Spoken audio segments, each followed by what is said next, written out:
So sir मला हे सांगा की फायनान्सेस कसे मॅनेज करायचे, कारण आपल्या लोकांना सवय असते की मला 10,000 मिळाले मी 10,000 खर्च करून टाकतो. पण काय केलं पाहिजे, कसं प्लॅन केलं पाहिजे? बिझनेस कोचिंग जे असतं तर ते खरंच गरजेचं आहे, कारण कारण आता बऱ्यापैकी मार्केटमध्ये गॅजेट्स आहेत, मोबाईल आहेत, लोकांकडे टीव्ही आहे, खूप सगळ्या गोष्टी आहेत. तर खरंच बिझनेस कोचिंगची गरज आहे का? तर सर मला हे सांगा की खरंच काय दशा आहे मराठी लोकांची, किंवा एक व्यवसायासाठी ओव्हरऑल इंडियामध्ये काय अवस्था आहे, बिझनेससाठी काय माइंडसेट असला पाहिजे? माझ्यासोबत जी लोक काम करतात त्या लोकांना असं नाही वाटलं पाहिजे की मी त्यांना एक्सप्लॉइट करून काम करून घेतोय. पण नसताना जर आपल्याला हे सगळं चालवायचं, बेस्ट सेल करायचं, यासाठी काय केलं पाहिजे? बरेच लोक असे म्हणतात की मला बिझनेस करायचंय पण ते करतच नाहीत. मग ह्याला काय कारण? अशाच नवनवीन व्हिडिओजसाठी आणि इन्फॉर्मेशनल कॉन्टेंटसाठी द सारिका शो या मराठी पॉडकास्ट चॅनलला आत्ताच सबस्क्राईब करा. बऱ्यापैकी आपल्याला सवय असते, जर बिझनेस कोचिंग म्हटलं तर आपल्याला कोणीतरी एजेड किंवा बरेच अनुभवी व्यक्ती असलेली अपेक्षा असते. त्यामुळं आपल्या माइंडमध्ये एक इमेज असते की नाही, मला जर बिझनेस कोचिंग हवंय तर मला स्पेसिफिकली अशा टाईपचा व्यक्ती दिसला पाहिजे. आणि आज जे मी तुमच्यासोबत गेस्ट घेऊन आले तर त्यांच्याकडे बघून कदाचित तुमचा विश्वास बसणार नाही. आणि मागच्या 5 वर्षांपासून आपण जे बिझनेस कोचिंग म्हणतो तर ते एक लेटेस्ट किंवा आपण एक आत्ताच्या जनरेशनला सूट होईल, किंवा आत्ताच्या जनरेशनला प्रॉफिटेबल बिझनेस मॉडेल जे सूट होईल, तर अशा पद्धतीचं काम करणारे उमेर पठाण सर आपल्यासोबत आज आलेले आहेत. आणि त्यांना लास्ट 5 इयर्स पासून ॲम्बिशन लर्निंग या त्यांच्या स्वतःच्या व्यवसायामधून ऑलमोस्ट खूप चांगल्या पद्धतीचं त्यांना इनपुट्स मिळालेले आहेत. आणि बेसिकली ऑल ओव्हर महाराष्ट्र त्यांचं खूप चांगलं काम आहे. त्यामुळं जर स्पेसिफिकली जर तुम्हाला व्यवसाय करायचा असेल किंवा तुमचा असलेला व्यवसाय जर तुम्हाला वाढवायचा असेल तर आजचा पॉडकास्ट शेवटपर्यंत नक्की बघा. सो सर तुमचं खूप खूप वेलकम द सारिका शोमध्ये. तर मला तुम्हाला विचारायला आवडेल की बेसिकली बिझनेस कोचिंग जे असतं तर ते खरंच गरजेचं आहे, कारण कारण आता बऱ्यापैकी मार्केटमध्ये गॅजेट्स आहेत, मोबाईल आहेत, लोकांकडे टीव्ही आहे, खूप सगळ्या गोष्टी आहेत. तर खरंच बिझनेस कोचिंगची गरज आहे का?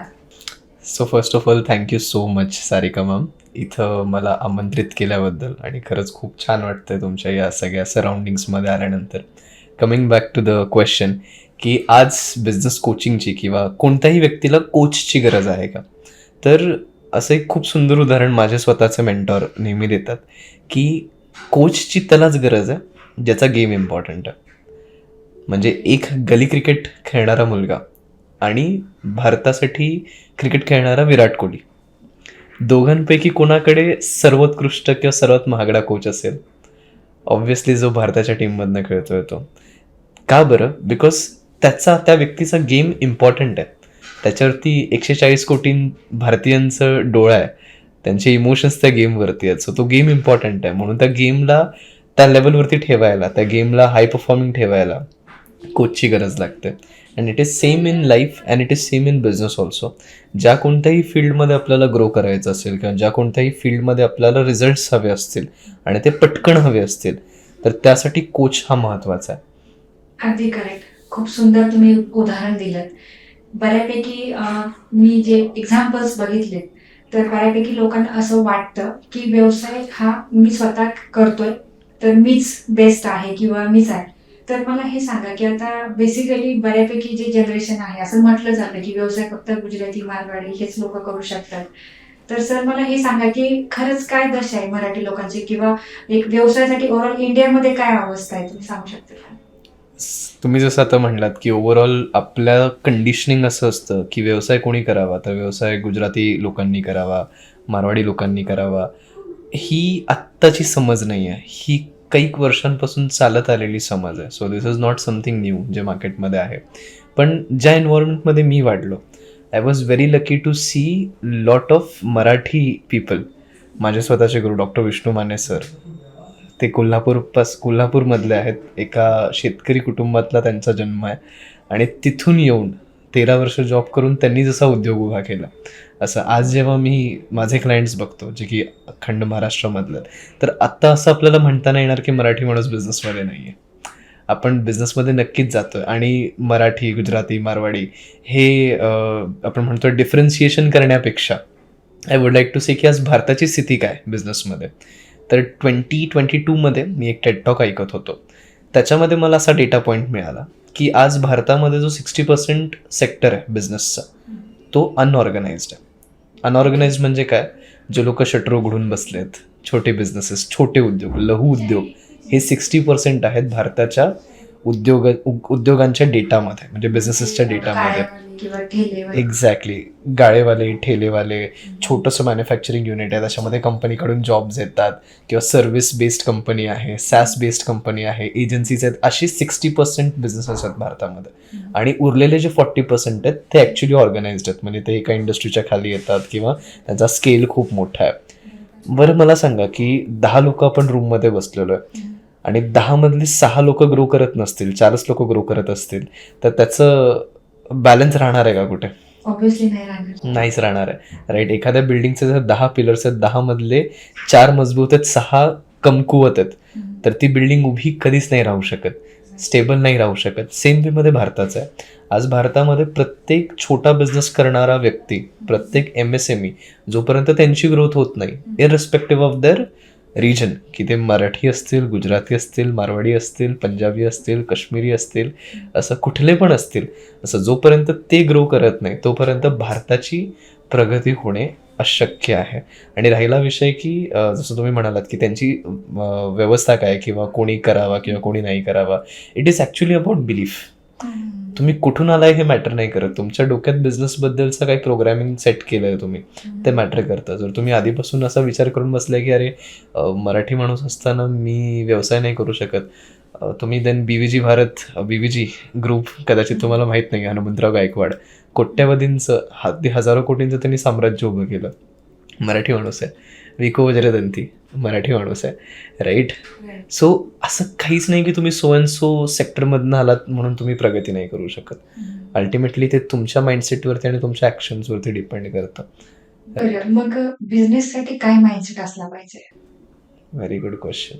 आता प्रश्न खूप मोठा आहे, वेग आहे. जर सांगायला गेलं तर एक लांब आणि मोठा असा आन्सर पडेल, बट क्रिस्पमध्ये जर सांगायचं झालं तर right mindset for doing business is providing value and earning profit out of it. म्हणजे जर मी एखादा व्यवसाय करतोय तर माझ्या व्यवसायाच्या माध्यमातून सर्वात पहिले तर माझ्या कस्टमर्सला, सेकंड माझ्याकडच्या एम्प्लॉईजला, आणि थर्ड मला स्वतःला व्हॅल्यू मिळाली पाहिजे. मी तिथं जिंकलो पाहिजे. It should be a win for me. माझ्या कस्टमर्सला माझा प्रोडक्ट हा कुठेतरी युजफुल असला पाहिजे. त्यांच्या नीड्स, त्यांच्या डिझायर्स, त्यांच्या प्रॉब्लेम्स, त्यांचे फॅन्टसीज, त्यांचे फिअर्स हे माझ्या प्रोडक्टच्या माध्यमातून पूर्ण व्हायला पाहिजेत, किंवा त्याला माझ्या प्रोडक्टनं मदत केली पाहिजे. माझ्यासोबत जी लोक काम करतात त्या लोकांना असं नाही वाटलं पाहिजे की मी त्यांना एक्सप्लॉइट करून काम करून घेतोय. ते पण तितकेच हॅपी पाहिजेत, आणि ॲट द एंड मी सुद्धा तितकं हॅपी पाहिजे माझ्या बिझनेसमध्ये. सो ज्याचा व्हॅल्यू प्रोव्हाइड करण्याचा माइंडसेट आहे ना, तो बिझनेसमध्ये येऊ शकतो, किंवा त्यांनीच बिझनेस करावा. ज्यांचा व्हॅल्यू प्रोव्हाइड करण्याचा माइंडसेट नसतो, ज्यांचा असं एक व्ह्यू असतो की यार मला काय भेटणार आहे, what is inside for me, जो असाच ज्यांचा व्ह्यू असतो, ते कधीच मोठे टीम्स, मोठे बिझनेसेस, मोठे क्लायंट्स अजिबात बॅक करू शकत नाहीत. असं बिकॉज त्यांची सोचच एवढी आहे ना, मग काय एवढ्याच लोकांचा विचार करतात. इथं फॉर एक्झाम्पल एखादा फ्रेशर आहे की आपण म्हणतो की मॅक्झिमम लोक हे, किंवा एज्युकेशन सिस्टीम अशी बनली आहे, किंवा आपल्या एज्युकेशन सिस्टीम मधून फक्त नाही का जॉब करणारेच लोक मॅन्युफॅक्चर व्हायला लागलेत, बिझनेस करणारे फार कमी आहेत. तर असं एखादा प्रेशर आहे आणि त्यांनी ठरवलं की नाही मला व्यवसाय करायचा, पण जसं आता बाकी जॉब्स मध्ये कसं असतं की एक 5 इयर्स नंतर 10 lakhs 12 lakhचं पॅकेज मिळतं, तर त्याकडे ते अट्रॅक्ट होतात की मला कुणीतरी एवढा पगार देते, बरोबर. सो आता जर बिझनेस मधून जर तेवढं अर्निंग पाहिजे, म्हणजे 5 इयर्स नंतर किंवा एक 3-4 वर्षानंतर, काय माइंडसेटनी काम केलं पाहिजे? उत्तम क्वेश्चन. आता ह्याच्यामध्ये ना 2 गोष्टी आहेत. एक तर बिझनेस सुरू करण्याच्या आधी तुम्ही तो बिझनेस का सुरू करताय. माझ्या वयाचे, currently I am 20 year old, माझे जेवढे वयाचे बिझनेस ओनर्स मी बघतो, किंवा जे ॲस्पायरिंग ऑन्टरप्रिनर्स मी बघतो, त्यांचा सोल मोटिवेशन असतो तो म्हणजे पैसा, मनी. म्हणजे मला पैसा भरमसाठ मिळवता येईल जर मी बिझनेस केला तर, आणि माझ्या पाहिजे त्या इच्छा पूर्ण होतील, मला पाहिजे तशी लाईफस्टाईल जगता येईल, माझा कोणी बॉस नसेल, आणि मला जॉब नाही करायचा. जॉबबद्दल तिरस्कार असल्यामुळे जर तुम्ही बिझनेस करत असाल, you are about to fail. Why, I will tell you. Because I hate job, I am doing business. मी त्या पर्टिक्युलर गोष्टीला हेट करतोय आणि ती गोष्ट करण्यासाठी मी 25 माणसं भरणार आहे माझ्या कंपनीमध्ये, तर माझा त्यांच्याबद्दलचा पीओव्ही काय? ऑब्विसली. त्यांच्याबद्दलचा माझा पीओव्ही असा आहे की अरे मी श्रेष्ठ आहे, हो, माझा बिझनेस आहे ना, मी मालक आहे, मला तुम्ही कोण आहात, तुम्ही चाकर आहात, बरोबर. राईट. अल्टिमेटली त्या माणसाकडे टीम टिकणार नाही, ज्याला जॉबचा तिरस्कार असेल. First factor. सेकंड फॅक्टर, जर तुम्ही फायनान्सेसच्या मागं पळायला बिझनेस करत असाल, कोणताही व्यवसाय तुम्हाला पहिले 3 वर्ष असं तुमची ड्रीम लाईफस्टाईल देत नाही. 1000 डेजचा वेटिंग पिरियड असतो प्रत्येक बिझनेसमध्ये बिफोर इट टर्न्स प्रॉफिटेबल और before it gives you some sort of results. So जे लोक पैशांचं बघून येतात ना स्टार्टअप करायला किंवा बिझनेस टाकायला, एजन्सी टाकायला किंवा कोणताही उद्योग सुरू करायला, ज्यांचा गोल हा पैसा असतो, ते पहिल्या 1 ते 2 वर्षांमध्ये बाहेर पडताना तुम्हाला जाणवतील. ऑब्विसली, कारण इमिजिएटली खूप सारे बिझनेस सुरू होतात आणि बंद पडतात. वाय? बिकॉज इंटेंट तो नाहीये ना. तुम्ही एका अशा आपण म्हणतो ना की कल्पनेला, किंवा डेझर्टमध्ये आपण त्याला मिराज म्हणतो, पाण्याचा आपल्याला छलावा दिसत असतो, तो पण ते पाणी नसतं, आपण त्याच्या मागे पळत सुटतो आणि पळत सुटल्यानंतर आपल्याला रिअलाइज होतं की ते तिथं नाहीच आहे असं. So second, if you are thinking about money before you start business, please don't do असं. मग करायचं कोणी? तर त्यांनाच बिझनेस केला पाहिजे ज्याला कॉन्फिडन्स आहे की माझ्या स्किलनं किंवा माझ्या ॲबिलिटीजनं मी माझ्या कस्टमर्सला काहीतरी फायदा देऊ शकतो आणि मार्केटमध्ये मी काहीतरी चेंज आणू शकतो, I can provide something good. तर त्यांना बिझनेस केला पाहिजे. आणि दुसरं, जर तुमच्यामध्ये पेशन्स असतील तर तुम्ही बिझनेस केला पाहिजे. फॉर एक्झाम्पल कसले पेशन्स? अबाउट रिझल्ट्स म्हणलं ना, 3 वर्षाचा वेटिंग पिरियड आहे. लेट्स से आपल्याला एक खूप छान मोठी भारी गाडी बनवायची आहे असं, आणि ती गाडी मला हवी आहे, मला खूप आवडते ती गाडी, पण ते आता मी बनवून घेतोय स्वतःसाठी असं. आणि मला एवढी डेस्परेट नीड आहे त्या गाडीची की मला हवीच आहे ती गाडी, लवकरात लवकर हवी आहे, आणि मी बनवायला दिली. आता ती गाडी बनवायला दिली आहे मी, त्या गाडीचा बनण्याचा एक पिरियड आहे, 3, 4, 5 वर्षांनी ती गाडी बनेल माझ्यासाठी, आणि ती एकदम प्रॉपर व्यवस्थित असेल आणि ती मग माझ्याकडे येईल. जर मी त्याला म्हटलं की नाही मला 5 महिन्यातच दे, असं मी हे केलं आणि 5च महिन्यात ती गाडी आणली असं, आणि ती चालवायला लागलो, तर काय असेल त्याची क्वालिटी? ऑब्विसली चांगली नसेल. ऑब्व्हियसली चांगली नसेल, राईट. सो बिझनेसमध्ये हा वेटिंग पिरियड आहे. तुम्ही 3 वर्ष घासून काम कराल, ज्यावेळेस तुम्ही 3 वर्ष प्रोडक्ट तुमचा टेस्ट कराल, तुमचे लॉयल कस्टमर्स तुम्ही कमवाल, तुम्ही मार्केटमध्ये गुडविल क्रिएट कराल स्वतःच्या नावाची, तेव्हा तुमची बिझनेस थोडं थोडं करत करत भरारी घ्यायला सुरुवात होईल असं. तोपर्यंत ते होत नाही. सो तो पेशन्स पाहिजे असं, की तुम्ही एक गोष्ट ट्राय करा, ती फेल होईल, परत तुम्ही ट्राय करा, परत फेल होईल, परत तुम्ही ट्राय करा, थोडंसं दिसायला लागेल, राईट राईट. आणि मग तुम्ही चालाल परत फेल होईल जसं असं. की कोणाचा सक्सेसफुल झालेला बिझनेस हा पहिला बिझनेस नसतो. एक्झॅक्टली. प्रत्येकाचे ते एक्सपेरिमेंट असतात आणि मग काही एक्सपेरिमेंट नंतर एखादा सक्सेसफुल होतो. ॲब्सोल्युटली. आणि आहे जो बिझनेस सक्सेसफुल आहे त्याला सक्सेसफुल करण्याच्या पाठीमागं पण अनेक एक्सपेरिमेंट्स असतात. बरोबर. हा नाही तर तो उद्योग, तो नाही तर हा उद्योग, असं हे ट्राय करू, ते ट्राय करू. यामध्ये पॅशन किती मॅटर करतात? आता समजा एखाद्या यंगस्टरने ठरवलं की मला ना ह्या एका पर्टिक्युलर गोष्टीचा खूप पॅशन आहे आणि त्याने त्याचा बिझनेस सुरू केला, मग असं होतं का की पॅशन दरवेळेस बिझनेसमध्ये कन्वर्ट होतं का? नाही ॲक्च्युली. सी, बिझनेससाठी passion is a good start I will say, okay. पण जर पॅशन आणि स्किल याचं बॅलन्स नसेल तर उपयोग नाही. पॅशन तुम्हाला स्टार्ट करून देऊ शकतं, पण सस्टेन करायला तुम्हाला स्किल्स लागतील ना, obviously. Right. So let's say माझं प्रचंड फॅशन असं हे माझं प्रचंड पॅशन आहे सोशल मीडियासाठी फॉर एक्झाम्पल, आणि मी एजन्सी सुरू केली, पॅशनेट, अफाट पॅशनेट आहे मी, दिवसभर त्याच्यामध्ये असतोय, बट माझ्याकडे स्किल्सच नाहीये कॉन्टेंटचा विचार करायची, ट्रेंड कॅच करायची असं, किंवा व्हिडिओ एखादा प्रोड्यूस करायची, व्हिडिओ एडिट करायची, स्क्रिप्ट लिहायची, टूल्स मला माहित नाहीयेत असं, मला सायकोलॉजी माहित नाहीये, तर मी कसं सस्टेन करणार आहे त्या एजन्सीला? Is it possible? It is not possible. So only passion is not enough, passion with rights kind of skill set असं is important. Correct. So sir मला आता हे सांगा की आता बऱ्यापैकी प्रत्येकाला असं वाटतं की मी व्यवसाय करावा, ठीक आहे, मी बिझनेस करावा, आणि असं खूप वेळा होतं की ते स्वप्न जॉब करता करता मागे पडतात. म्हणजे एक एक्झाम्पल घेऊयात आपण की फॉर एक्झाम्पल आता हजबंड वर्किंग आहे, काही वर्ष जॉब चालू आहे, एकदम सेफ झोनमध्ये लाईफ चालू आहे, पण असं वाटतं कुठेतरी की नाही ठीक आहे यार, आपल्याला नाही जमलं तर चला आपण करूयात बिझनेस.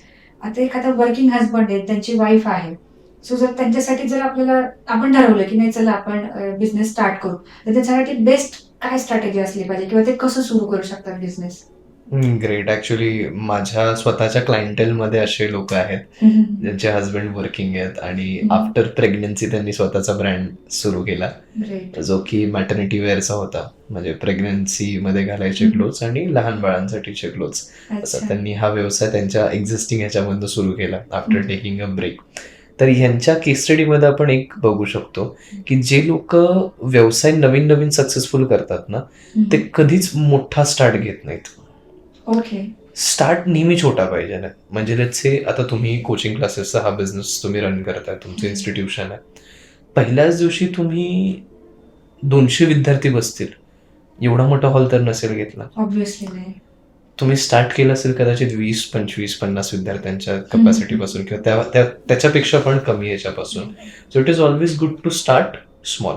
बट सर ह्याच्यामध्ये मला एक लाईन ऍड करावीशी वाटते की मी असे लोक बघितलेत. आता फॉर एक्झाम्पल की समजा मी एका चांगल्या MNC जॉब करते, तर मला ना त्या सगळ्या गोष्टींची हॅबिट आहे, लाईक कॅफेटेरिया, क्लीन वॉशरूम्स, एक nice space, proper security and like that way me imagine केलं की मी माझ्या वाईफसाठी असा बिझनेस सुरू करतो की जो सगळ्या गोष्टी असेल करेल. सो तुम्हाला तुमचं काय सजेशन असेल की आता तुम्ही म्हणताय की नाही माझी मानसिकताच नाही झिरोतून सुरू करण्याची, मला गाड्यात नाही माझ्या वाईफला मला बसवायचं, तिला मला ती एक प्रॉपर गोष्ट द्यायची, तर काय इन्व्हेस्टमेंट येईल किंवा कसं केलं पाहिजे ही गोष्ट? सर्वात पहिलं तर हे असं नाही केलं पाहिजे. का माहितीये का, तुम्ही माफ कराल, त्याच्याबद्दल विरोध नाही की चांगल्या ठिकाणी बिझनेस तुम्ही सुरू केला पाहिजे, चांगलं सगळं असलं पाहिजे, कॅफेटेरिया पाहिजे, क्लीन वॉशरूम्स पाहिजे, स्पेशियस ऑफिसेस पाहिजे किंवा स्पेशियस स्टोअर पाहिजे, AC स्टोअर पाहिजे. नाही,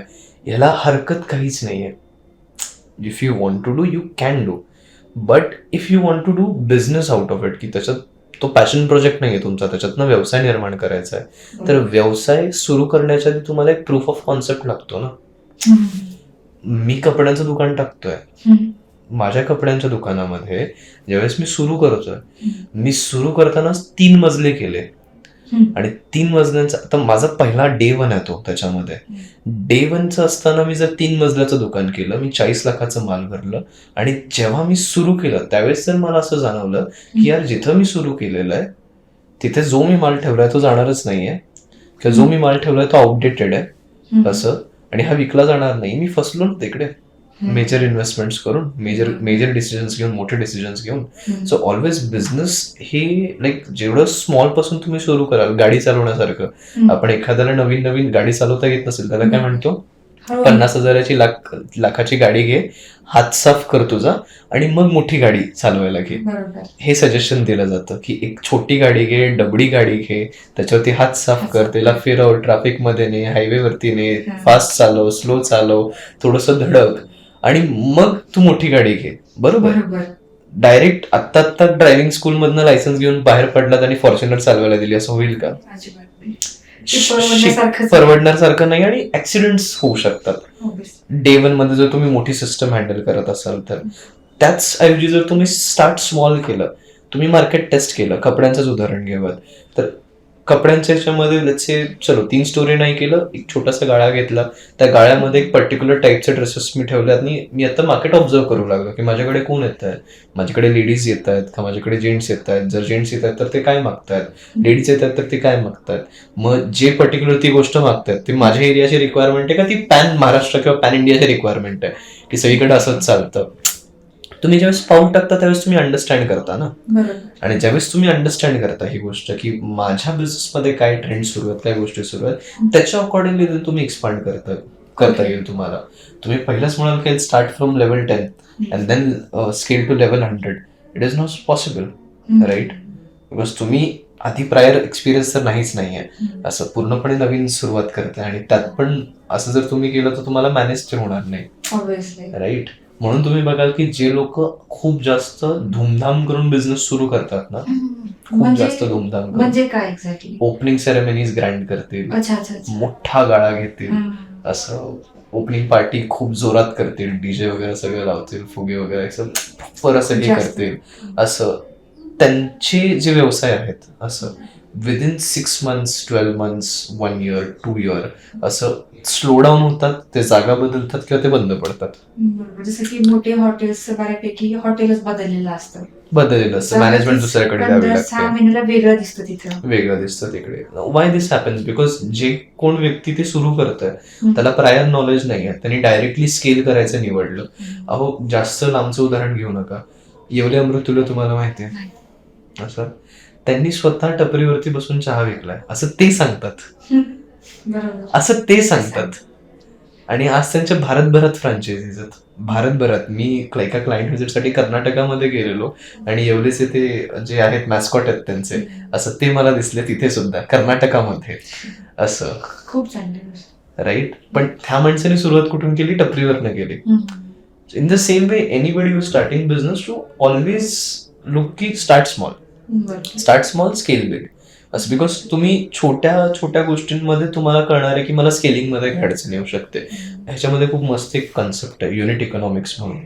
युनिट इकॉनॉमिक्स काय सांगतं, लेट्स से एक स्क्वेअर आहे, त्या स्क्वेअरचे मी 100 इक्वल तुकडे केले आणि जर मी फर्स्ट एक तुकडा मॅनेज करू शकतोय नीट वे मध्ये असं, तर मी बाकीच्या 99 पण चांगल्यारीत्या मॅनेज करू शकतो. म्हणजे जर मी 1x मध्ये खूप चांगलं सुटसुटीत बिझनेस करतोय, तर 1x जेव्हा माझा 100x होईल त्यावेळेस पण मी सुटसुटीत असेल.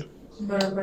पण असं. मग हे अचीव्ह कसं करायचं? आता बऱ्यापैकी आता आपण स्केलिंग जे तुम्ही बोलताय हम्म. किंवा हे जे मॅनेज आपण हम्म. म्हणतो बिझनेसला मॅनेज करणं, यासाठी काय फॅक्टर्स किंवा काय गोष्टी आहे बिझनेसला मॅनेज करायला हेल्प करतात? सर्वात पहिले तर लर्निंग. ओके. लास्ट प्रश्नाला जर धरून म्हणलं की एखादा आता नवीनच उतरतायत मार्केटमध्ये, त्यांना माहीतच नाहीये, जनरेशनमध्ये आधी कोणी बिझनेस केलेला नाहीये, वर्किंग क्लासमधून आता बिझनेसकडे ते अग्रेसर होत आहेत, तर सर्वात महत्वाचा पार्ट इथे येतो तो म्हणजे शिकणं. ओके. की बिझनेस कसा केला जातो, बिझनेसचे फॅक्टर्स काय असतात, सेल्स काय असतं, मार्केटिंग काय असतं असं, आणि स्टेजेस असतात प्रत्येक बिझनेसचे. आता ज्यावेळेस मी सुरुवात करतो, सुरुवातमध्ये प्रत्येकाचा हा स्ट्रगल पिरियड असतो. स्ट्रगल पिरियडमध्ये तुमची प्रायोरिटी काय असते, तर मला सर्वात जास्तीत जास्त आता क्लायंट्स हवेत immediately, immediate orders, immediate clients, immediate project मला रिक्वायर्ड आहेत. सो ती तुमची स्टेज असते, स्ट्रगलची स्टेज असते. स्ट्रगल नंतर तुम्ही सर्वायवल वरती येतात. बरोबर. 3-4 क्लायंट्स आहेत, 3-4 रेग्युलर कस्टमर्स आहेत, असं 10-15 स्टुडंट्स आहेत किंवा 25-30 ऑर्डर्स आहेत महिन्याच्या, आणि सर्वाईव्ह होतोय मी. माझ्याकडे रोटेशन चालली आहे बिझनेसची, एवढं येतं एवढं जातं, एवढं येतं एवढं जातंय, आणि ऍटलिस्ट माझा बिझनेस जो आहे तो व्हेंटिलेटरवरती नाहीये, तो त्याचा त्याचा श्वास घेतोय बाबा, बरोबर. खर्च निघतोय. राईट. खर्च निघतोय आणि चालू आहे, सुरू आहे. सो ही सेकंड स्टेज असते. थर्ड एक स्टेज असते ती म्हणजे स्टेबिलिटीची. ग्रॅज्युअली आता लोक वाढलेली आहेत, हे वाढलंय, प्रॉफिट्स सो अँड सोच आहेत, पण गोष्टी स्टेबल आहेत बऱ्यापैकी. असं एक कन्सिस्टंट इन्फ्लो आहे इन्कमचा, कन्सिस्टंट एक्सपेन्सेस आहेत, टीम आहे काही थोडीफार, असं मार्केटिंग कन्सिस्टंटली होते, सेल्स कन्सिस्टंटली होते. तिथून पुढे विचार करायचा असतो स्केलचा. स्टेबिलिटी मी अचीव्ह केली आता, कन्सिस्टंट सेल्स होत आहे, कन्सिस्टंट मार्केटिंग होत आहे, लोक पण हॅपी आहेत माझ्या प्रोडक्टवरती, माझ्यावरती फायनान्शियल बर्डन्स काही नाही आहेत बिझनेसचे, माझा बिझनेस डेट फ्री आहे, असं, राईट. आता इथून पुढे I can think of scale, की चलो मी हे लेट्स से महाराष्ट्रामधून पुण्यात वाढवलं, पुण्यापासून मुंबईत नेलं, मुंबईपासून नाशिकला आलो, 3 जिल्ह्यांमध्ये मी आज आहे, तर आता मी हे पॅन इंडिया कसं घेऊन जाऊ शकतो, हे तेव्हा विचार करायचा असतो. माणूस चुकतो कधी, डे 1ला जेव्हा तुम्ही स्केल बघता, एका वर्षात पॅन इंडिया घेऊन जाऊ, it cannot happen, it cannot happen, आणि specially in India it cannot happen. Specifically बोलतोय का, तेही मी तुम्हाला सांगतो. महाराष्ट्राच्या बाहेर तुम्ही जावा, पुण्याच्या बाहेर तुम्ही जावा, पुण्याच्या बाहेर देखील मुंबईच्या लोकांचा, नाशिकच्या लोकांचा, कोल्हापूरच्या लोकांचा, साताऱ्याच्या लोकांचा, सांगलीच्या लोकांचा, एव्हरी डिस्ट्रिक्ट मध्ये स्वभाव, टोन आणि खाद्य बदलतोय. बरोबर. प्रत्येक डिस्ट्रिक्ट अँड डिस्ट्रिक्ट मध्ये तुमचा स्वभाव, टोन, खाद्य सगळं बदलतंय. कल्चर सकट तुमचा स्टेट वाईज कल्चर बदलतोय भारतामध्ये. एका वर्षात कसं स्केल करणार आहात, राईट. अनलेस अँड अंटिल तुम्ही काहीतरी जिओ सारखं करताय, तुमच्याकडे बक्कळ पैसा आहे आणि तुम्ही फुल इंडियाला फ्री वाटू शकताय, असं ती तर केसच नाहीये. पण जर तुम्ही एक स्मॉल बिझनेस आहात किंवा आता तुमची सुरुवात छोटी आहे, तुम्ही 1 year pan India scaling, it's like a fairy tale dream, असं, जो की नंतर तुम्हालाच त्रास देणार आहे जे अचीव्ह नाही झालं तर. आणि ह्या चुका मी पण केल्यात, म्हणजे बिईंग अ यंग ऑन्टरप्रिनर काही अर्ली एजेस मध्ये, की माझे पण थॉट्स होते, बिकॉज तो जोश असतो ना, अरे हे असं होईल तसं होईल. बट लेटर ज्यावेळेस बिझनेस तुम्हाला शिकवतो की what is the actual process, असं कसं थांबलं पाहिजे, कसं डील केलं पाहिजे, त्यावेळेस आपोआप गोष्टी सॉर्ट व्हायला लागतात. सो लर्निंग ह्याच्यामध्ये खूप इम्पॉर्टंट आहे की बिझनेस लर्न करणं असं. आणि बिझनेस लर्न करणं म्हणजे फक्त बिझनेस कोचेस कडनं नाही बरं का. मी स्टुडंट्सला हे पण सांगतो की तुम्हाला ज्या सेक्टरमध्ये बिझनेस करायचं असेल ना, तिकडे जाऊन इंटर्नशिप करा, करेक्ट. तिथे जाऊन काम करा. म्हणजे आता माझे mentor doctor Vishnu Mane sir, he is currently India's number 1 गर्भसंस्कार कोच. आणि आम्ही एक ऑर्गनायझेशन चालवतो GSC नावाने. त्याच्यामध्ये प्रेग्नेंट मदर्स जे असतात आणि जे प्लॅनिंग करणारे कपल्स असतात आणि पॅरेंटिंगचा पण थोडाफार पार्ट, अशा तिन्ही स्टेजेसवरती न्यू पॅरेंट्सला आपण सपोर्ट प्रोव्हाइड करतो वाया आर ॲप. सध्या भारतामध्ये आपण टॉपला आहोत त्या गोष्टीला घेऊन ग्रेट. असं. आणि इट्स सॉर्ट ऑफ एडटेक तुम्ही म्हणू शकता. एडटेक आणि हेल्थटेकचा कॉम्बो आहे तो बिझनेस. मी ज्यावेळेस एक 9th मध्ये 8th मध्ये ठरवलं की मला ट्रेनर किंवा कोच बनायचं आहे, लकीली माझ्याकडे विष्णू सर होते आणि मी त्यांचाच विद्यार्थी होतो. 7वीत त्यांना भेटलेलो. मी कसं सुरू केलं की एव्हरी संडे एव्हरी टाइम जेव्हा मला फ्री वेळ मिळायचा ना, मी तिकडे जायचो. आता कदाचित त्याला इंटर्नशिप असं नाव नव्हतं, पण ऍज अ स्टुडंट मी तिकडे जायचो विष्णू सरांसोबत बसायचो, आम्ही टाइम स्पेंड करायचो, त्यांचं सगळं बिझनेस मला बघायला मिळायचा, थोडंफार कॉन्ट्रीब्युट करायचो. पण तिकडनं मी शिकलो ना की कोचेस काय काम करतात, इव्हेंट्स कसे घेतले जातात, स्टेजवरती कसं बोलायचं असतं. लाईव्ह तिथे मला समजलं ते बरोबर. त्यांच्यामुळे. So I got mentorship from somebody ज्या इंडस्ट्रीमध्ये मला जायचं होतं करेक्ट. असं, राईट. सो जे पण यंग ऑन्टरप्रेनर्स असतात, 100% रेकमेंडेड की ज्या इंडस्ट्रीमध्ये करायचं आहे बिझनेस तिकडे इंटर्नशिप करा आणि चांगली घासून इंटर्नशिप करा. असं 12 तास काम करा, अडचण नाही, बट नट्स अँड बोल्ट्स तुम्ही समजून घ्या. इव्हन आज पण I feel very proud, me GSC या व्हेंचरचं 2020 पासून पार्ट आहे. असं अगदी स्क्रॅच पासून आम्ही बिल्ड केलं आणि कोणताच MBA मला शिकवू शकणार नाही असं. एवढा चांगला बिझनेस मला GSC आणि या व्हेंचर्समुळे समजलाय, त्यांच्यासोबत मी आज काम करतोय असं. So it's not a textual knowledge, जे एक्सपिरियन्सेस मधनं शिकलो असं, तो ते पूर्ण तिथून मिळालं. आणि हे आपल्याला लर्निंग एक्सपिरियन्सेस शिकायला मदत करतात असं, जे की एव्हरीवन नीड्स. सो कोणी स्क्रॅच पासून पण सुरू करत असेल, हरकत नाही, 1 महिने 2 महिने वर्षभर काम करून बघा एक्झॅक्टली. त्या पर्टिक्युलर ह्याच्यात. आता आपण जर इंटर्नशिपची गोष्ट करतोय, तर मग आता तुमचं काय ऍडवाइस असेल? फॉर एक्झाम्पल की एखादा यंग स्टुडंट आहे की ज्याचे झालं, डिग्री झाली, सगळं झालं, त्याच्या माइंडमध्ये खूप पॅशन आहे बिझनेसचं. आता अशा कंडिशनमध्ये त्याचं पॅशन पुरेसं नाही घरच्यांनी इन्व्हेस्टमेंट करायला, बरोबर? तू म्हटला पप्पा मला एवढे पैसे द्या. आज नॉर्मल काळात जरी घ्यायचं असेल तरी 15-20 हजार तर रेंट असतंच 100%. शहर सारख्या ठिकाणी. 100%. आणि जर शहरात नाही सुरू केलं तर ऑब्व्हियसली तिथं फुटफॉल नाही, जास्त गावाकडे फुटफॉल नाही. त्याला जर शहरासारख्या ठिकाणी करायचं, त्याला घरच्यांना हे कन्व्हिन्स करायचं की बाबा 15-20 हजार तरी माझ्यावर खर्च करा. यासाठी त्यांनी काय पाऊल उचललं पाहिजे? म्हणजे त्यांनी इंटर्नशिप केलं पाहिजे सेम सिमिलर बिझनेस मध्ये, की घरच्यांना कन्व्हिन्स केलं पाहिजे, की अजून काय वेगळं केलं पाहिजे? तुम्हाला माहिती आहे का ma'am, to be very honest, म्हणजे माझा हा पर्सनल अनुभव पण आहे, घरचे कधीही बिझनेसवरती पैसे नाही लावत. ओके. ते बिझनेस करणाऱ्यावरती पैसे लावतात. बरोबर. पण मग इनफॅक्ट इन्व्हेस्टर्स ऑल्सो. आता Okay. कसं असतं, ज्यांनी तुम्हाला लहानचं मोठं केलंय त्यांना तुमच्या सवयी माहिती आहेत, तुमचं माइंडसेट माहिती आहेत, तुम्ही कसे काय वागता, कधी टेन्शन आल्यानंतर तुम्ही कसे वागता, राग आल्यानंतर तुम्ही कसं वागता, हे सगळं पाहिलंय त्यांनी. त्याच्यामुळे ऑलरेडी त्यांच्या दृष्टीत तुम्ही लहान आहात ऑब्व्हियसली. असं. त्यात बिझनेस म्हणजे असं समज आहे की फक्त मॅच्युअर लोकांनी केलं पाहिजे, हा, एक्सपिरियन्स्ड obviously. आणि सीझन लोकांनी केला पाहिजे. सो अल्टिमेटली जर कोणताही मुलगा किंवा मुलगी घेऊन गेली की मला बिझनेस करायचा आहे, पॅरेंट्स शक्यतो काही जण होही म्हणतील, पण काही जण रिलक्टंट पण असतील की नाही नाही तू नाही. जरा बिझनेस, Maximum नाही मॅक्सिमम नाही म्हणतात. काही जण हो पण म्हणतात, मॅक्सिमम लोक म्हणतात की नाही नाही नो नो. मग हे का म्हणतात? बिकॉज त्यांना माहिती असतं की तुमच्या सवयी काय आहेत. Right. आधी त्यांना प्रूव्ह करून द्यायला पाहिजे ना की I am capable of becoming a business person. Like असं. कसं करू शकतो आपण? ह्याच्यामध्ये ट्रस्ट गेनिंगचा खूप मोठा फॅक्टर असतो. ज्यावेळेस ते तुमचं स्वतःचं काम बघतील, coming back to the internship factor, मला let's say AI and machine learning मध्ये इंटरेस्ट आहे, तर खूप साऱ्या इंडिया बेस्ड AI कंपनीज झालेल्या आहेत. जर मी तिकडे काम करतोय आणि मी 12 14 तास काम करतोय, मी माझे काही प्रोजेक्ट्स बनवतोय, ते प्रोजेक्ट्स मी घरच्यांना दाखवतोय की दिस इज आय हॅव क्रिएटेड, आणि ते तुम्हाला बघतायत की हा खरंच 12 आणि 14 तास एका विषयावरती काम करतोय, तुम्ही जिंकलं तिथं त्यांना. Correct correct. माझ्या ऍक्शन्स मधनं तुम्हाला दिसेल ना की मी काय करतोय, एफर्ट्स. एफर्ट्स. आणि ज्यावेळेस तुम्ही ते एफर्ट्स दाखवाल त्यावेळेस ते पॉझिटिव्ह होतील की ठीक आहे तुला बिझनेस करू देऊ, याच्याबद्दल ते सर्वात पहिले इथे पॉझिटिव्ह होतील. तुम्ही काहीतरी करताय हे दाखवायचं आहे. इन्व्हेस्टमेंट बद्दल केव्हा ते पॉझिटिव्ह होतील, ज्यावेळेस तुम्ही स्मॉल स्केलवरती त्यांना रिटर्न्स दाखवाल मोठी इन्व्हेस्टमेंट करण्यासाठी. So it's is always about proof of concept. आता मी एक पॉडकास्ट ऐकत होतो, राजीव तलरेजा म्हणून आहेत. He is one of the finest business coaches. आणि म्हणजे बिझनेस कोचिंग या सेगमेंटमध्ये जर एखाद्यानं मला विचारलं की who is your icon, like कोणासारखं बनायला आवडेल, so I always say Rajiv Talreja in terms of business coach म्हणून. त्यांचा पॉडकास्ट होता. समबडी लाईक मी 20 year old त्यांच्याकडे गेलं आणि जाऊन विचारलं की have like incredible startup idea की आजपर्यंत जे बिस्लरीज आपले बॉटल्स आहेत, we are selling it in plastics. माझ्याकडे असा आयडिया की त्याचे टेट्रा पॅक्स बनवायचे आणि ते सेल करायचं.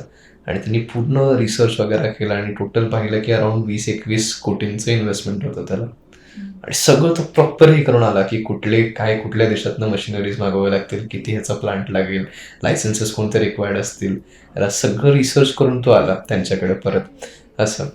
आणि ज्यावेळेस त्याचं रिसर्च आणि त्याचं पीपीटी डेक सगळं पाहिलं, it was a fantastic on paper business model. खूप छान होतं. आता he was coming from a middle class background, तो मुलगा असं. तर त्याच्यासारख्या मुलाकडे कोणते रिलेटिव्ह असतील, कोणते त्याच्या आईवडिलांचे मित्रमैत्रिणी असतील किंवा त्याचे आईवडील असतील जे 21 कोटी रुपये घालायला तयार आहेत. ऑब्व्हियसली नाही, 20 कोटी खूप मोठी अमाऊंट झाली. खूप मोठी अमाऊंट झाली. बरं आपण इन्व्हेस्टर्सकडे जाऊ. तुमच्याकडे आधीच पेडिग्री नाही आहे, तुम्ही एक्सपिरियन्स्ड पण नाही आहात, नाहीतर तुम्ही एका बिझनेस फॅमिलीमधनं येत आहे, नाही belong. तर ते तुम्हाला का फर्स्ट चेक तुमचा 21 कोटींचा देतील की तू घाल बाबा प्लांट? नाही, असं होतच नाही. असं होतच नाही. सो अशा परिस्थितीमध्ये काय केलं पाहिजे? First focus on earning small from any other business. कदाचित तुमचा माझा पॅशन आहे की मला टेट्रा पॅकच बनवायचे आहेत, पण ठीक आहे आता ते नाही होऊ शकत आहे. Let me try something else and prove की आय कॅन अर्न. असं माझे केपेबिलिटीज मला टेस्ट करून घेऊ दे. कमीत कमी इन्व्हेस्टमेंट मधून पैसा येणं गरजेचं आहे. ऍब्सोल्युटली. तो आल्यानंतर तुम्ही त्या गोष्टी करा. आणि जेव्हा तुम्ही कमीत इन्व्हेस्टमेंट करून एखादा व्यवसाय सुरू करता, स्किल बेस्ड एखादा व्यवसाय सुरू करता आणि तिकडे तुम्हाला रिझल्ट दिसायला लागतात ना, तिथे तुम्ही सेल्स शिकता, तिथं मार्केटिंग कसं करायचं हे शिकता, तिथं तुम्ही टीम मॅनेजमेंट शिकता. इट्स लाईक तुम्ही एक मसल बिल्ड करताय. जसं जिम मध्ये आपण डंबल सुचवतो, बरोबर. एक 1 kg पण असतो रेड कलरचा, एक 2.5 किलोचा असतो, 5 किलोचा असतो, 7.5 किलोचा असतो. तुम्ही जर सुरुवात 1 किलो पासून केली, नंतर 2.5 वरती शिफ्ट झाला, मग 5 वरती शिफ्ट झाला, हळूहळू तुमची मसल बनणार आहे, थोडी स्ट्रॉंग मसल बनणार आहे. पहिल्याच दिवशी विथ 0 स्ट्रेंथ जर मी 100 किलो उचलायला गेलो, which is like a big business, तर मी कोलॅप्सच होणार आहे किंवा माझा फॉर्म चुकणार आहे आणि मला इंजुरी होणार आहे. Same stand in business. You start small. तुम्ही फायनान्शियल स्टेबिलिटी अर्न करा स्वतःसाठी पण, आणि मग मोठा विचार करा. असं. So like being practical at same time dreaming big. Okay. आणि सर मला हे सांगा की आता काही काही बिझनेसेस जे आहेत ते खूप मोठ्या लेवलला आहेत, जसे की फॉर एक्झाम्पल काही हॉटेलचे चेन असतील किंवा आपण विठ्ठल आणि कामत यांचं एक्झाम्पल घेऊया. आता बेसिकली तो ओनर तर तिथं नाही, पण आहे आपण काय बघितलं आतापर्यंत की नाही का, म्हणजे ठेल्यावरती मालक असेल तरच तो चालेल, असं आपण हेच कन्सेप्ट आहे. तर मग हे जे तुम्ही म्हटलात की जे 40% वेल स्ट्रक्चर्ड आहेत किंवा ह्या सगळ्या गोष्टी आहेत, तर मग हे कसं काय, म्हणजे कशामुळे हे सगळं असतं? एक कन्सेप्ट आहे, त्याला आपण ओनर डिपेंडन्सी अँड ऍक्शन कन्सिस्टन्सीचा रेशिओ असं म्हणतो. ओके. बिझनेसमध्ये 7 फंक्शन्स असतात. फर्स्ट फंक्शन तुमचा सर्वात इम्पॉर्टंट, तो म्हणजे मार्केटिंग. तुमच्या बिझनेसमध्ये जे इन्क्वायरीज घेऊन येतं. सेकंड इज सेल्स, ज्याच्यामुळे तुमचा रेव्हेन्यू वाढतो. तिसरा आहे ऑपरेशन, तुमचं प्रोडक्ट बनवणं किंवा ते डिलिव्हर करणं, किंवा सर्व्हिस असेल तर ते सर्व्हिस देणं. Fourth is account, financial management. पैसा येतोय, येणार आहे, जाणार आहे, राहतोय किती आणि कसा चाललाय बिझनेस, हे अकाउंट्स तुम्हाला सांगतं. पुढचा येतो तो म्हणजे HR, तुमचं टीमचं मॅनेजमेंट असं. Then comes R&D and then comes management. So असे फंक्शन्स असतात बिझनेसचे. जे लोक स्केल करू शकत नाहीत किंवा ज्यांचे ओनर सगळीकडे इन्व्हॉल्व्ह असतात, त्यांचं असतं कसं, सेल्स फक्त ओनरलाच जमतोय, मार्केटिंग फक्त ओनरलाच जमतंय, राईट. प्रोडक्ट सर्वोत्कृष्ट ओनरच बनवू शकतो, त्याच्या व्यतिरिक्त कोण बनवू कोण शकत बनवू नाही. Formula for failure. Formula for failure. मग आता हे अवॉइड करायचं असेल तर काय करायची गरज आहे? सर्वात पहिले तर तुमच्यापेक्षा श्रेष्ठ असतील अशी लोक तुम्हाला पर्टिक्युलर त्या फंक्शन्समध्ये लागतील. म्हणजे जर मला सेल्स वाढवायचं असेल तर मला अशी लोक हवी जी माझ्यापेक्षा सेल्समध्ये बेटर एक्सपिरियन्स्ड आहेत असं, आणि ते माझं प्रोडक्ट सेल करतील ऑन माय बिहाफ. त्यांना मी माझ्या टीममध्ये घेऊन I will develop them, I will pay them. But ज्यांना सेल्स येतं अशी लोक सेल्समध्ये हवेत, ज्यांना मार्केटिंग येते अशी लोक मार्केटिंगमध्ये हवेत, जेणेकरून त्या फंक्शनमधलं ओनरचं जे रोल आहे की मला सगळं करावं लागतंय असं, ते एलिमिनेट होऊन जाईल. ओके. आणि हळूहळू करत डिपेंडन्सी कमी होईल आणि ओनर किंवा मॅनेजर्स जे लीडर्स आहेत बिझनेसमधले ते फक्त रिव्ह्यूचं आणि चेक इन ठेवण्याचं काम करतील की डायरेक्शन बरोबर आहे का नाही आहे. ओके. राईट. एक्झिक्युटिव्ह लेवलचं काम ओनर्स करणार नाही. ह्याच्याबद्दलची I have developed like a thesis also, theory सारखं आहे ते माझ्या. 3 प्रकारच्या ऍक्टिव्हिटीज आहेत बिझनेसेसमध्ये जे तुम्ही करता as a business owner. First is प्रिझर्वेशनच्या ऍक्टिव्हिटी, दॅट इज तुमचं ऑपरेशन्स, तुम्ही प्रोडक्ट बनवताय किंवा सर्व्हिस देताय. Second is expansion related activities, marketing आणि सेल्स, असं कस्टमरशी जाऊन बोलताय, त्यांना प्रोडक्ट विकताय, सर्व्हिस विकताय. आणि third is creative activities, creation रिलेटेडच्या ऍक्टिव्हिटीज, म्हणजे तुमच्या स्ट्रॅटेजिक ऍक्टिव्हिटीज. ओके. स्ट्रॅटेजिक ऍक्टिव्हिटीजसाठी वेळ बिझनेस ओनरला तेव्हाच मिळतो ज्यावेळेस तो ऑपरेशनल म्हणजे प्रिझर्वेशन आणि एक्सपान्शन मधनं फ्री झालेला असतो. बरोबर. आणि जे क्रिएटिव्ह ऍक्टिव्हिटीज असतात, क्रिएशनच्या ऍक्टिव्हिटीज असतात, ते तुम्हाला ब्रेक देऊन जातात, ते तुम्हाला ब्रेक थ्रू देऊन जातात. बरोबर. राईट. सो ह्याच्यामधनं जर ओनरला मुक्त व्हायचं असेल तर तो आपला स्वतःवरचा भार त्यानं कोणाला तरी दुसऱ्यावरती दिला पाहिजे. आणि हे द्यायला पण लोक रिलक्टंट असतात बरं का. मी नाही देणार, मी करू शकतोय ते, माझ्यापेक्षा अजून कोण छान करणार. इस्पेशली ह्या ज्या दुकानांवरती बसतात ना, तर माझ्याही कपड्याचं दुकान चालवतंय असं. सो मी खूप असे दुकानदारांना बघितलेलं आहे, त्यांचा खूप गोड गैरसमज असतो की मी जर दुकानावरती नसलो तर धंदा होत नाही, जो की खरा पण आहे. आता ते का होत नाही? बिकॉज तशी टीमच आपण डेव्हलप नाही केली की जी तुम्ही नसताना सेलिंग करेल. ओके. सो मग जर आता आपण नसताना जर आपल्याला हे सगळं चालवायचंय, बेस्ट सेल करायचंय, यासाठी काय केलं पाहिजे? It's a long journey ma'am. ते असं 1 month मध्ये किंवा 1 year मधला पण तो विषय नाही. एक फंक्शन घेऊन, फॉर एक्झाम्पल मला सेल्स विदाउट मी चालवायचा आहे, तर स्वतःवरती जर आपण एक ॲसेस केलं की ठीक आहे, मला ही पाण्याची बॉटल विकायची आहे, माझे डीलर्स डिस्ट्रीब्युटर्स आहेत पुण्यात, म्हणजे पूर्ण पुण्यामध्ये, ज्यांच्याशी मी बोललोय, मी फिरलोय, आणि मग पुणेभरात माझी ही बॉटल पोचलेली आहे.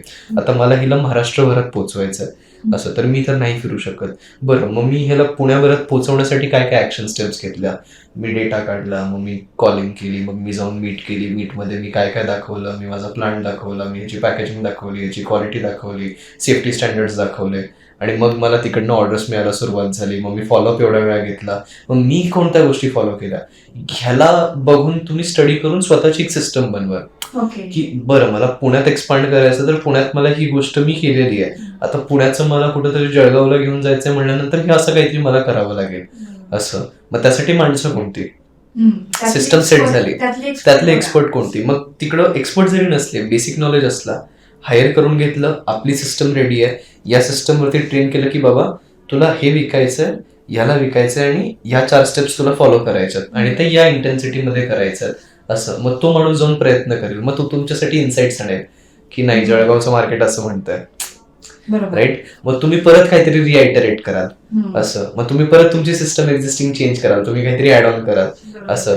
आणि असं करत करत करत एक फंक्शन तुमचा स्टेबल होईल की जिथं फक्त तुम्ही नाही विकताय, तुमच्यासोबत अजून 10 माणसं विकतायत, मग तुम्ही नसाल तरी ते विकलं जात आहे, हे तेव्हा तयार होईल.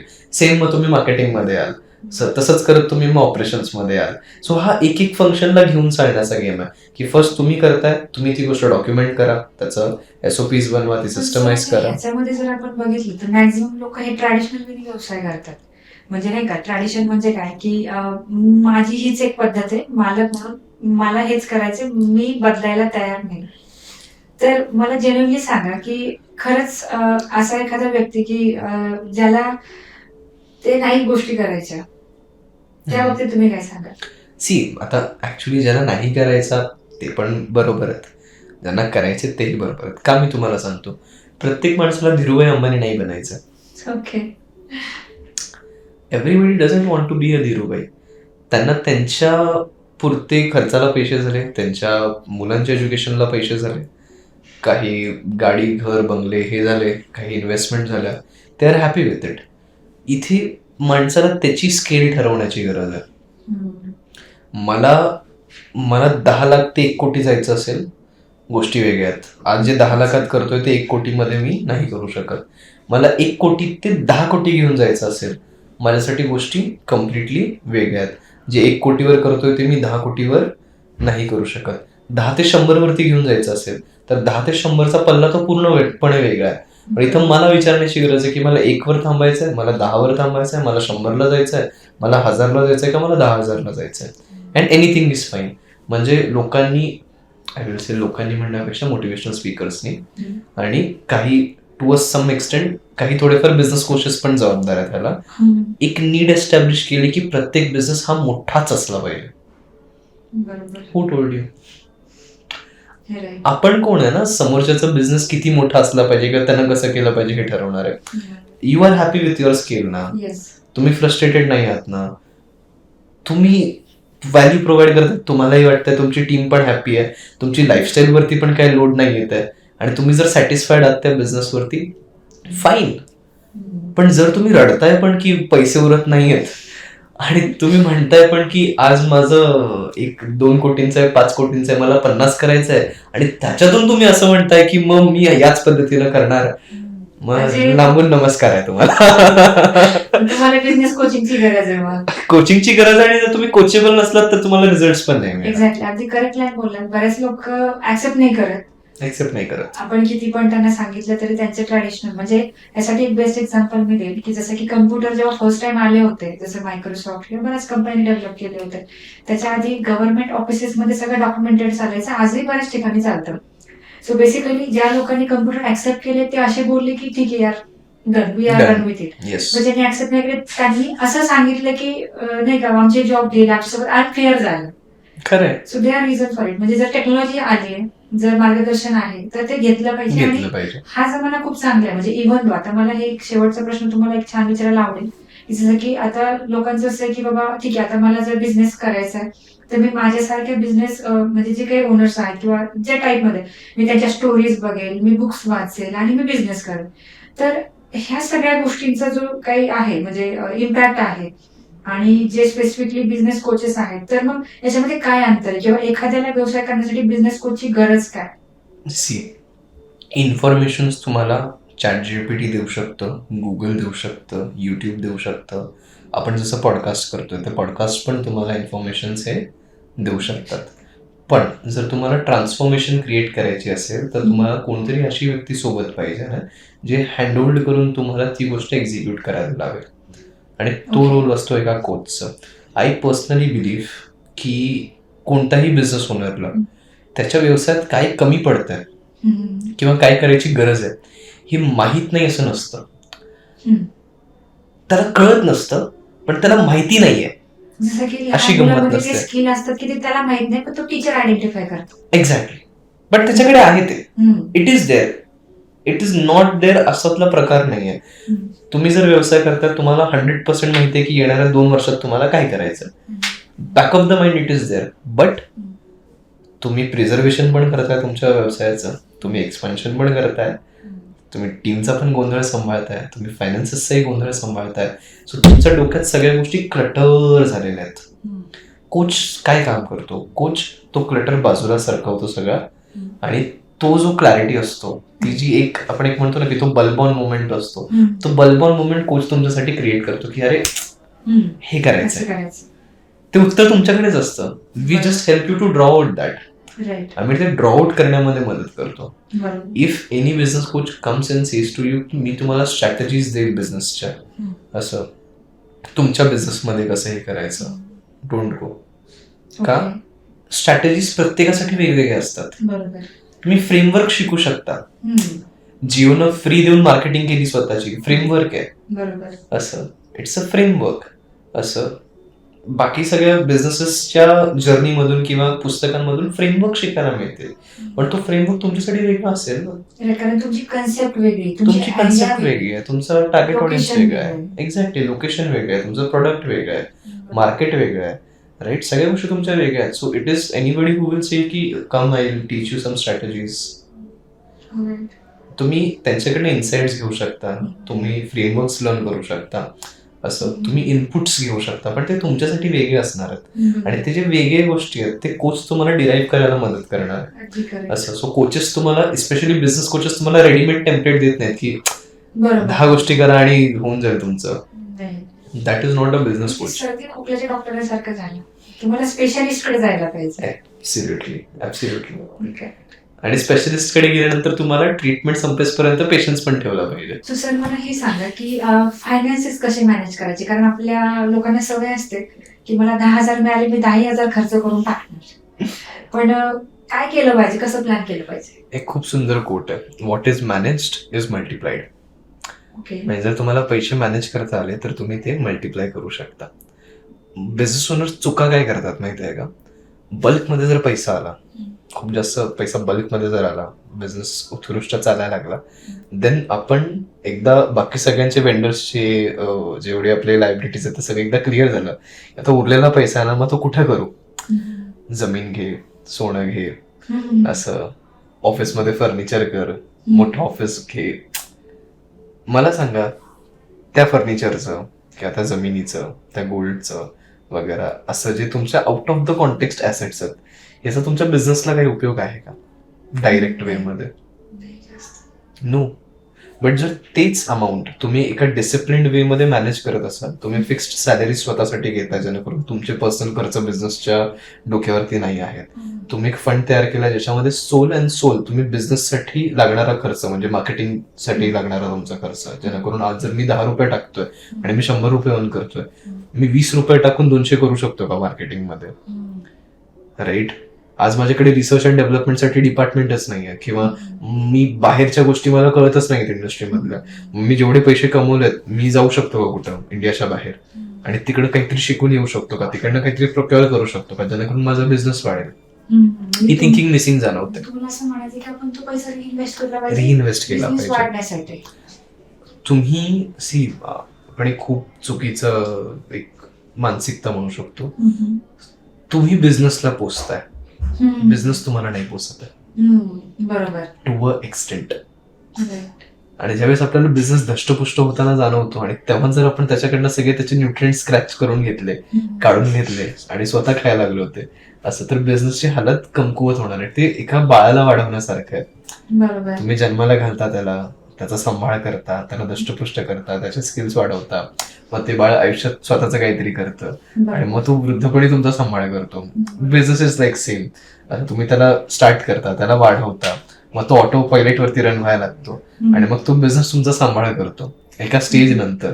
पण तोपर्यंत तुम्ही बिझनेसला सांभाळायचं असतं. बरोबर. असं लोक बिझनेसचं शोषण करायला बघतात की कसं मला अजून जास्त काढून घेता येईल, आणि खूप वाईट केसेस पाहिजेत. म्हणजे एम्प्लॉईजच्या सॅलरीज कट होतात, फायनान्शियल मॅनेजमेंट नसल्यामुळे डिले केला जातो सॅलरी देण्यामध्ये, असं प्रचंड वाईट केसेस आहेत. पेमेंट डिलेज होतात, वेंडर्स हॅपी नसतात. मग कशासाठी करताय बिझनेस? तुमचे वेंडर्स पण हॅपी नाही आहेत, तुमचे टीम मेंबर पण खुश नाही आहेत तुमच्यावरती. असं टीम मेंबर खुश नसतील तर तुमचे कस्टमर्स पण खुश नसतील. ऑब्व्हियसली सर्व्हिसेस ते लोक देतात, मग ते सगळं करून उठाठेवा उपयोग काय, राईट? थोडक्यात थोडंसं बॅलन्स्ड फायनान्स. आणि सर्वात पहिले तर पर्सनल आणि बिझनेस एक्सपेन्सेस वेगळे ठेवा. तुम्हाला स्वतःला चहा प्यायचा आहे तर तो तुमच्या सेव्हिंग्स अकाउंट मधनं प्या, करंट अकाउंट मधनं ते डेबिट करू नका. असं म्हणजे मी माझे एवढे सगळे क्लायंट्स वगैरेचं स्टेटमेंट्स अँड एव्हरीथिंग मला फाईल्स ऍक्सेस असतो, मला बघायला मिळतात. असं तर अकाउंटंट्स अक्षरशः वैताग आणतात की सर हे 21 रुपयाची एंट्री आहे, कुठं लावू हे? Is it a business expense? Obviously unawareness आहे. अनअवेअरनेस आहे, 100% इट इज अनअवेअरनेस. त्यांना जाणून करायचे, बट हे अवेअरच नाही आहेत. एज्युकेशन याबद्दलचं मिसिंग आहे ना, म्हणून या चुका अनावधानानं घडतात. असं हे जाणून बुजून नाही मी माझा पैसा मी काही असं नसतं. हे असं आपल्याला सांगण्यात काय आलंय, पैसे आहेत तर खर्च करा, मग ते कुठून करायचे, कसे करायचे हे सांगितलंच नाहीये. एक्झॅक्टली. ही नॅचरल त्यावेळेमध्येच ते ट्रान्झिशन होणार आहे, Exactly. राईट? Right. बट जेव्हा तुम्ही हे शिकाल की नाही, बिझनेसचे एक्सपेन्सेस वेगळे, पर्सनल एक्सपेन्सेस वेगळे, मला पर्सनली सॅलरी विड्रॉ करायची आहे, त्याच्यामधनं माझं घरचं, माझे पर्सनल एक्सपेन्सेस मला लागवायचे, बिझनेससाठी मला एवढे पैसे साठवून आणि राखून ठेवायचे, तेव्हा तुम्हाला बघायला लागेल की कॅश रिच बिझनेस बनेल तुमचा. बिझनेसमध्ये पैसा नाही अशी गोष्ट होणार नाही की जर तुम्ही त्या गोष्टी व्यवस्थित मॅनेज केल्यात तर. अगदी करेक्ट. सो आता बरेच लोक असे म्हणतात की मला बिझनेस करायचा आहे पण ते करतच नाहीत.